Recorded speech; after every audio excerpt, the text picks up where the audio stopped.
Welcome to the video. ഈ വീഡിയോയിൽ relative closes എന്നുള്ളതാണ് ടോപ്പിക്.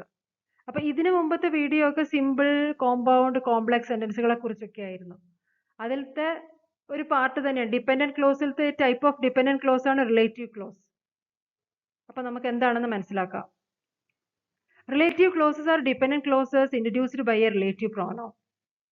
ഇപ്പോൾ ഡിപെൻഡന്റ് ക്ലോസ് പൊതുവെ 3 തരത്തിൽ ഡിവൈഡ് ചെയ്യപ്പെട്ടിട്ടുണ്ട്. Noun clause, adverb clause, adjective clause. ഇതിലത്തെ അഡ്ജക്റ്റീവ് ക്ലോസിന്റെ വേറൊരു പേരാണ് റിലേറ്റീവ് ക്ലോസ്. റിലേറ്റീവ് ക്ലോസുകളെല്ലാം തുടങ്ങുന്നത് ഒരു റിലേറ്റീവ് പ്രോനൗൺ വെച്ചുകൊണ്ടാണ്. അതാണ് റിലേറ്റീവ് ക്ലോസിന്റെ പ്രത്യേകത. ഏതൊക്കെ റിലേറ്റീവ് പ്രോനൗൺ ആണ് ഉപയോഗിക്കുന്നത് നോക്കാം. Who, which, that, whose, whom, where, when തുടങ്ങിയവയാണ് പ്രധാനപ്പെട്ട റിലേറ്റീവ് പ്രോനൗണുകൾ ഉപയോഗിക്കപ്പെടുന്നത്. ഏത് സ്റ്റാർട്ട് ചെയ്യാൻ? Relative close. റിലേറ്റീവ് ക്ലോസ് എന്നതിന്റെ വേറൊരു പേരാണ് അഡ്ജക്റ്റീവ് ക്ലോസ്. അതെന്താണ്? ഡിപെൻഡന്റ് ക്ലോസ് ആണ്. അത് ഏതിലാ കാണപ്പെടുക? കോംപ്ലക്സ് സെന്റൻസുകളിൽ.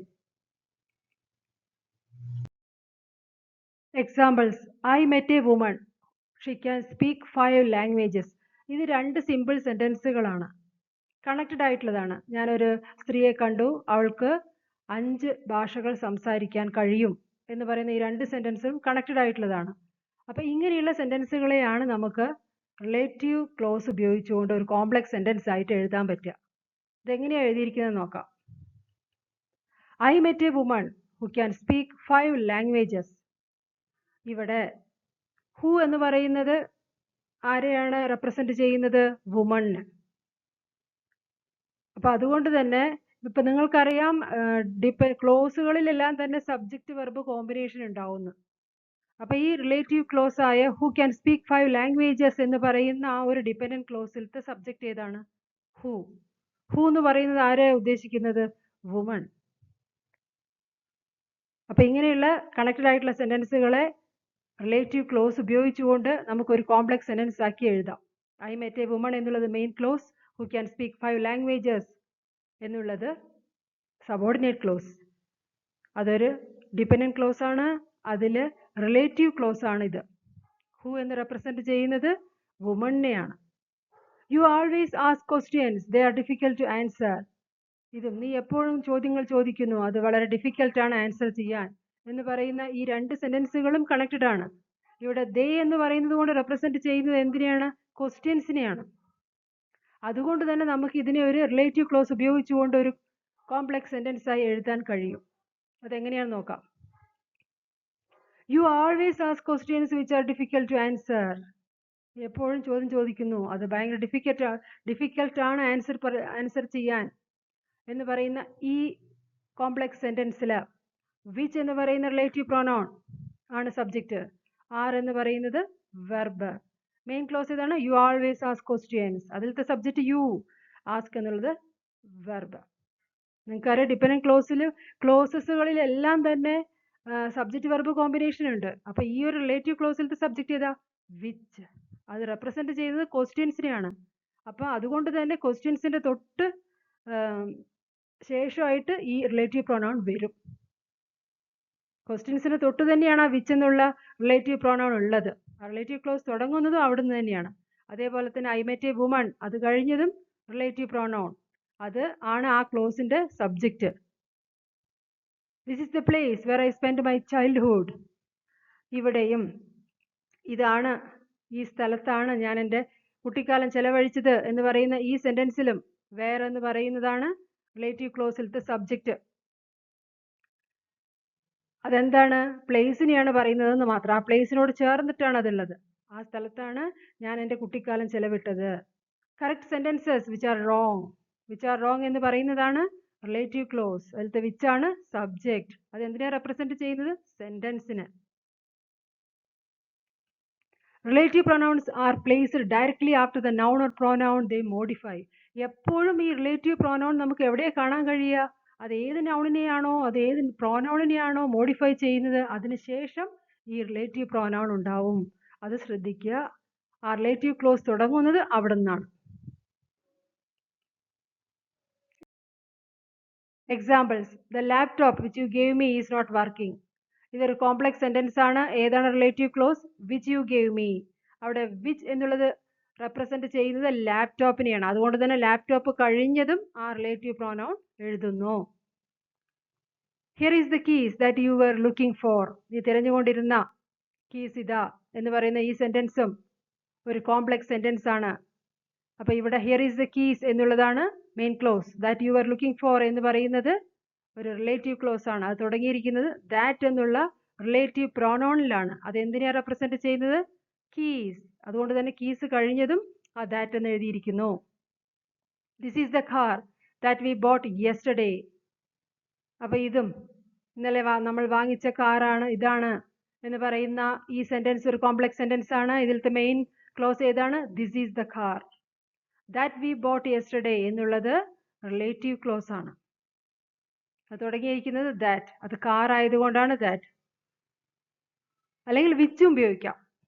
കീസിന്റെ അവിടെയും ലാപ്ടോപ്പിന്റെ അവിടെയൊക്കെ വിച്ച് അല്ലെങ്കിൽ ദാറ്റ്, അത് രണ്ടും നമുക്ക് ഏതെങ്കിലും ഒന്ന് ഉപയോഗിക്കാം. Here is the keys which you were looking for. This is the car which we bought yesterday. അങ്ങനെ പറയാം. പക്ഷെ ഇവിടെ ഹൂ, ഹൂസ്, ഹൂം എന്നൊന്നും ഉപയോഗിക്കാൻ പറ്റില്ല. We use who, whom and whose for people, which for things and animals, objects like that.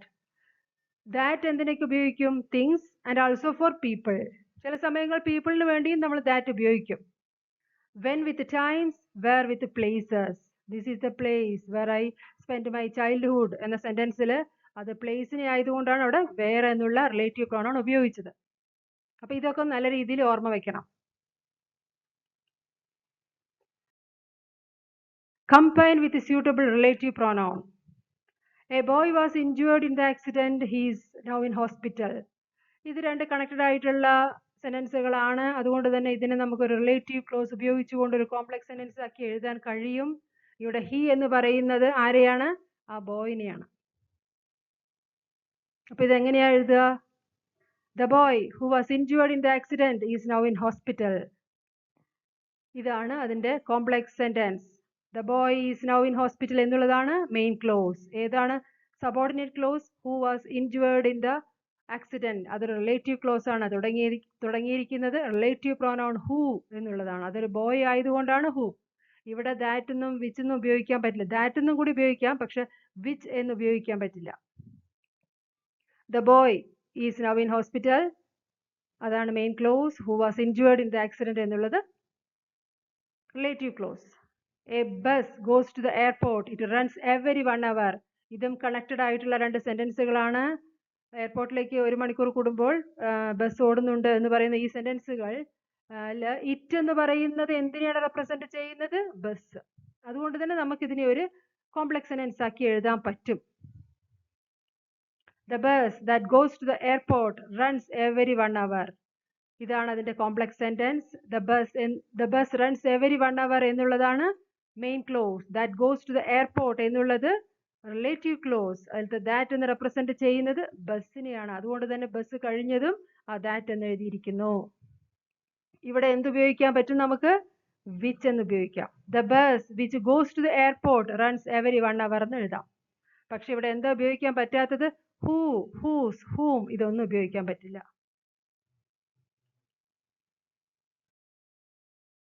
Rita is my friend.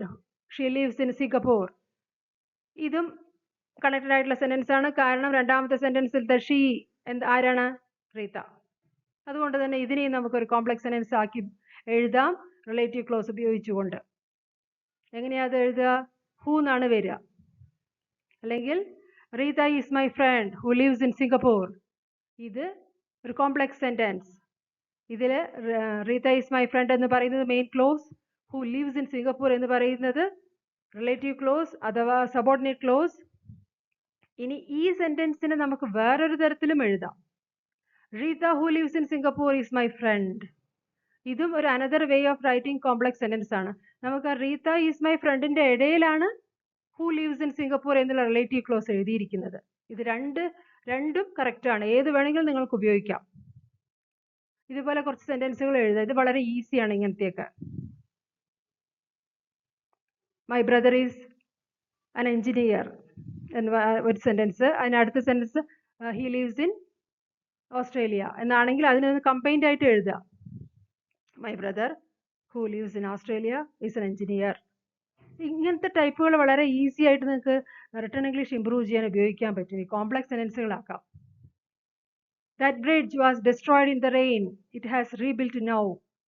ഇവിടെയും connected ആയിട്ടുള്ള രണ്ട് സെന്റൻസുകളാണ്, സിമ്പിൾ സെന്റൻസുകളാണ്. ഇവിടുത്തെ രണ്ടാമത്തെ സെന്റൻസിലത്തെ ഇറ്റ് എന്ന് പറയുന്നത് റെപ്രസെന്റ് ചെയ്യുന്നത് എന്തിനെയാണ്? That bridge. അതുകൊണ്ട് തന്നെ ഇതൊരു റിലേറ്റീവ് ക്ലോസ് ഉപയോഗിച്ചുകൊണ്ട് നമുക്ക് ഒരു കോംപ്ലക്സ് സെന്റൻസ് ആക്കി എഴുതാൻ പറ്റും. ബ്രിഡ്ജ് ആയതുകൊണ്ട് എന്താണ് ഉപയോഗിക്കേണ്ടി വരിക? റിലേറ്റീവ് പ്രൊനൗൺ വിച്ച് അല്ലെങ്കിൽ that. That bridge which was destroyed in the rain has rebuilt now. മഴയിൽ തകർന്ന ആ ഒരു ബ്രിഡ്ജ് ഇപ്പോൾ പുനർനിർമ്മിച്ചിട്ടുണ്ട് എന്ന് പറയുന്ന ഈ സെന്റൻസ് ഒരു കോംപ്ലക്സ് സെന്റൻസ് ആണ്. ഇതിൽ that bridge has rebuilt now എന്നുള്ളതാണ് main clause. Which was destroyed in the rain എന്നുള്ളതാണ് റിലേറ്റീവ് ക്ലോസ്. അതിൽ വിച്ചിന് പകരം നമുക്ക് ഉപയോഗിക്കാൻ പറ്റുന്ന ഒരു റിലേറ്റീവ് പ്രൊനൗൺ ഏതാണ്? ദാറ്റ്. ഇവിടെ ഉപയോഗിക്കാൻ പറ്റാത്തത് ഹൂ, ഹൂം, ഹൂസ് എന്നുള്ളതൊന്നും ഉപയോഗിക്കാൻ പറ്റില്ല.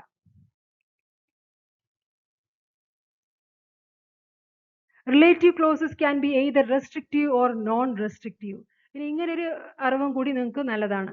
റിലേറ്റീവ് ക്ലോസുകൾ ചിലപ്പോൾ റെസ്ട്രിക്റ്റീവ് അല്ലെങ്കിൽ നോൺ റെസ്ട്രിക്റ്റീവ് അല്ലെങ്കിൽ ഡിഫൈനിങ് ഓർ നോൺ ഡിഫൈനിങ് എന്നുള്ള തരത്തിലൊക്കെ ഉണ്ട്. അത് വളരെ ഈസിയാണ് മനസ്സിലാക്കാൻ. The woman who is standing at the bus stop looks me. ഇത് ഒരു കോംപ്ലക്സ് സെന്റൻസ് ആണ്. Who is standing at the bus stop എന്ന് പറയുന്നതാണ് റിലേറ്റീവ് ക്ലോസ്. അതിലത്തെ സബ്ജക്റ്റ് ഏതാണ്? ഹൂ. ആ ഹൂ എന്ന് പറയുന്നത് റെപ്രസെന്റ് ചെയ്യുന്നത് എന്തിനെയാണ്? വുമണിനെ.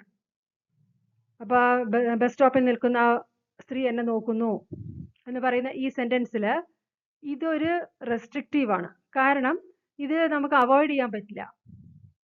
എന്നാൽ Subhash who is an engineer is my neighbour for years എന്ന് പറയുന്ന ഈ സെന്റൻസും ഒരു കോംപ്ലക്സ് സെന്റൻസ് തന്നെയാണ്. പക്ഷെ ഇവിടുത്തെ റിലേറ്റീവ് ക്ലോസ് ഏതാണ്? Who is an engineer. അത് പക്ഷെ നമ്മളൊരു കോമ ഉപയോഗിച്ചുകൊണ്ട് സെപ്പറേറ്റ് ചെയ്തിട്ടുണ്ട് ആ സെന്റൻസിൽ. അപ്പൊ ഇങ്ങനെയുള്ളതിന് പറയുന്നതാണ് നോൺ റെസ്ട്രിക്റ്റീവ്. ഫസ്റ്റ് റെസ്ട്രിക്റ്റീവ് ആണ്, അവിടെ നമുക്കത് മാറ്റാൻ പറ്റില്ല. എന്നാൽ ഇവിടെ നമുക്ക് വേണമെങ്കിൽ ആ റിലേറ്റീവ് ക്ലോസിനെ അവോയ്ഡ് ചെയ്യാം. Subhash is my neighbour for years. Subhash വർഷങ്ങളായി എൻ്റെ നെയ്ബറാണ് എന്ന് മാത്രം പറഞ്ഞാൽ മതി. ഹു ഈസ് എൻ എഞ്ചിനീയർ എന്ന് പറയുന്നത് നമ്മളൊരു അഡീഷണൽ ഇൻഫോർമേഷൻ കൊടുത്തിരിക്കുകയാണ്. അതുകൊണ്ട് തന്നെ അതിനെ സെപ്പറേറ്റ് ആക്കിയിട്ടുണ്ട്. ഹു ഈസ് എൻ എഞ്ചിനീയർ എന്നുള്ളത് കോമയുടെ ഉള്ളിലാണ് വരുന്നത്. അതിന് പറയുന്നതാണ് നോൺ റെസ്ട്രിക്റ്റീവ്, നോൺ ഡിഫൈനിങ്. എന്നാൽ first the woman who is standing at the bus stop looks me എന്നുള്ളതിൽ അത് അത്യാവശ്യമുള്ള ഒരു റിലേറ്റീവ് ക്ലോസ് തന്നെയാണ്. ആ ഇൻഫോർമേഷൻ, ആ ബസ് സ്റ്റാൻഡിൽ നിൽക്കുന്ന സ്ത്രീ എന്നുള്ളത്. അതുകൊണ്ട് അതിനെ കോമയൊന്നും ഉപയോഗിച്ച് വേർതിരിച്ചിട്ടില്ല. അപ്പൊ അങ്ങനെയുള്ളതിനെ പറയുന്നത് റെസ്ട്രിക്റ്റീവ് അല്ലെങ്കിൽ ഡിഫൈനിങ്. രണ്ടാമത്തെ സെന്റൻസിൽ അത് നോൺ ഡിഫൈനിങ്, അതിന് നമുക്ക് റിമൂവ് ചെയ്യാവുന്നതാണ്. ഇങ്ങനെയുള്ളൊരു ഒരു അറിവും കൂടി നിങ്ങൾക്ക് റിലേറ്റീവ് ക്ലോസിനെ കുറിച്ച് വേണം.